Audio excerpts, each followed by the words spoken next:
This is Dave Thomas with eGear.com. Welcome to another edition of 90-Second Tech. Verizon FiOS has announced that they're going to have something called social TV. And this is kind of like what we saw at CES. We're going to have widgets and apps on your television that connect with the internet. So it'll be, Facebook, Twitter, all that stuff. All of this is going to be in something they call the Widget Bazaar. That's where you'll go to get all this stuff. But the really interesting thing to me that seems very different is that you'll be able to write apps for your television.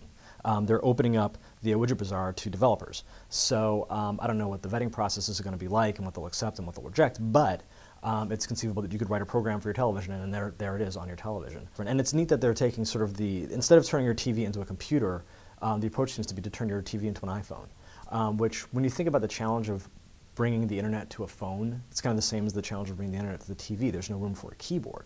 So however you can make those interfaces the same and not have to need a keyboard, it's the better. So I think that's an interesting approach to take.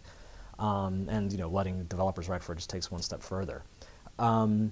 Speaking of the iPhone, the App Store has celebrated, after 1 year, has celebrated 1.5 billion downloads. In that same time frame, the iTunes Store had 70 million downloads in its first year. And that really just tells you the difference between giving stuff away for free, which a lot of the App Store stuff is, and not, which was what most of iTunes Store was. That's all for this week. We'll see you next.